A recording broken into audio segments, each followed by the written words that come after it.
Hi there, welcome back to the channel, and in today's video I would like to introduce you to the current divider circuit. So I'll just start by drawing it so we can see how it looks and what we can do with that circuit. Okay? So let's start off with the input voltage and two resistors in parallel.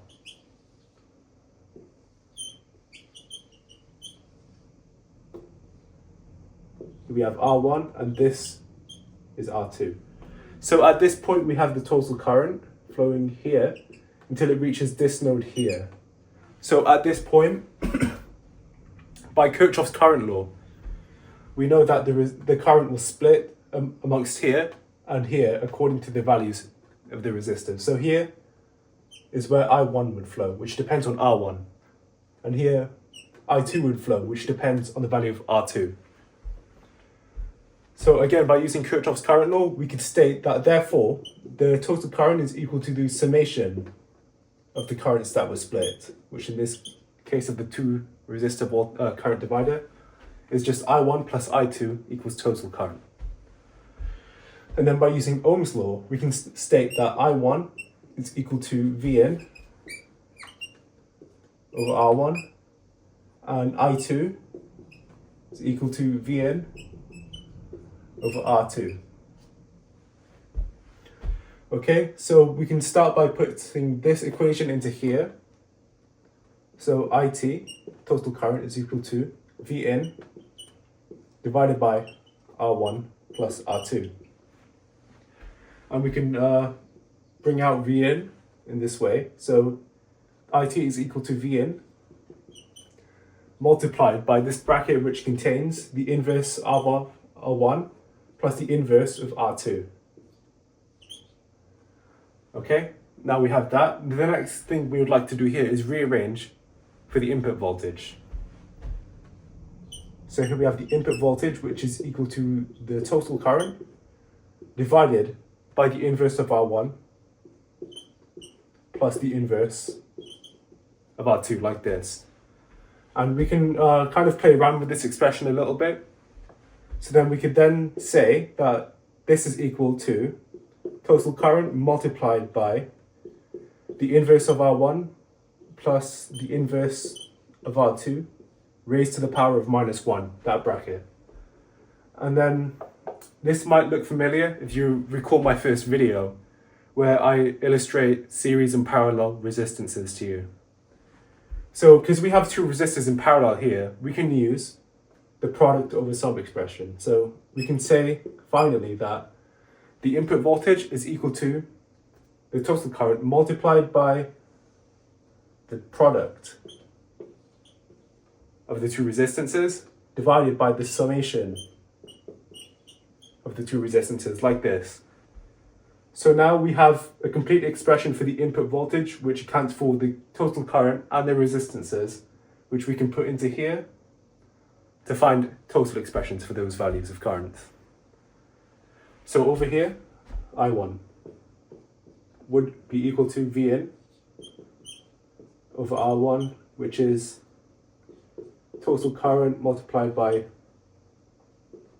R1, R2, divided by R1 plus R2, multiplied by the inverse then of R1.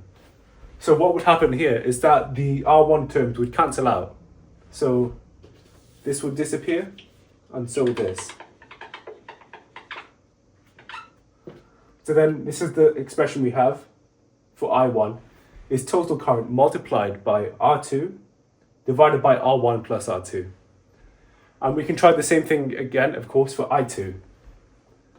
So I2 is equal to Vn over R2 equals total current multiplied by the product of the two resistances divided by the sum of the two resistances multiplied by the inverse of R2.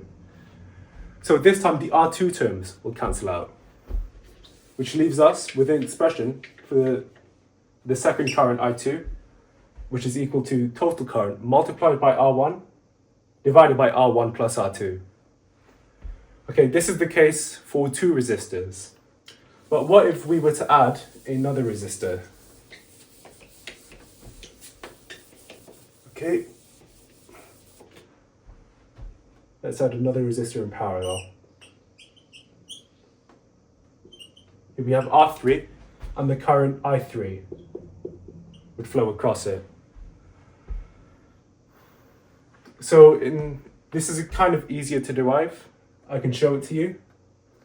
So in this case, the formula kind of changes, but the logic will be simpler, trust me.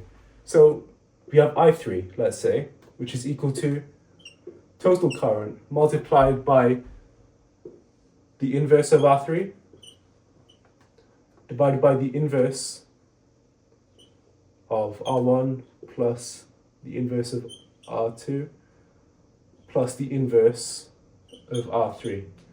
So there we have the expression for I3. So it's equal to total current multiplied by the inverse R3 divided by the total parallel resistance. If you might remember from my first video, once again, this is how we find the total resistance for series resistance configuration. But we have also the inverse is true for parallel resistors.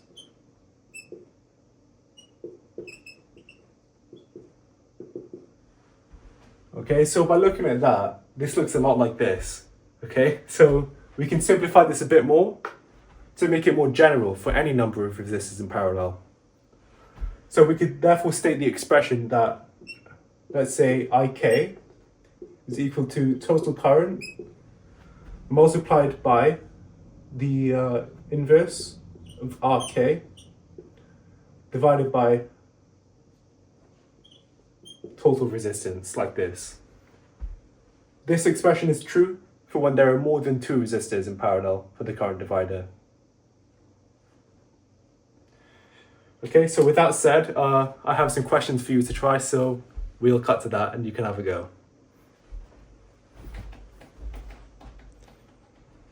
Okay, here I have 3 questions for you to try. So question 1, for a 2 resistor current divider, and given that R2 is much greater than R1, why does R2 have less current flowing through it? And question 2, for a 3 resistor current divider, given that R1 is equal to 4 kilo ohms, R2 is equal to 8 kilo ohms, and R3 is equal to 2 kilo ohms, and I2 is equal to 10 milliamps. What is the value of the total current, IT? And question 3, could you state the expression for the I4, the 4th current, in a 5 resistor current divider? Okay, so take your time if you need to, of course, and I'll run over the answers with you shortly. Okay, so let's start with question 1. So the go-to explanation of what I would use to explain question 1 is Ohm's law. You can never go wrong with Ohm's law in electrical engineering. So we can look at the cause and effect.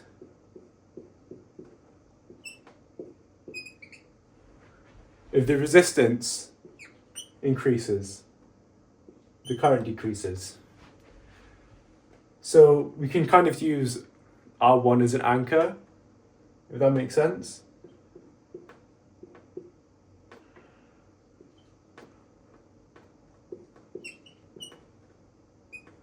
So if that remains smaller than R2, then this will of course change with R1, but we can compare it with R2, of course, and I2. Since this increases, the current will decrease. Or another way we could look at the conductance of the resistors. So the conductance G is equal to the inverse of the resistance.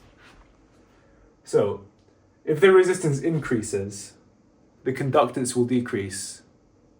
It will be harder for something to conduct if the resistance increases. So if this increases, that decreases. Okay, so let's move on to question 2. So this is a bit of a numerical question. So we have 10 milliamps equal to the total current multiplied by the inverse of 8 kilo ohms divided by 1 over 4 kilo ohms plus 1 over 8 kilo ohms plus 1 over 2 kilo ohms. And we just have to rearrange for the total current. So that's just equal to 10 milliamps divided by the inverse of 8 kilo ohms multiplied by the inverse of 4 kilo ohms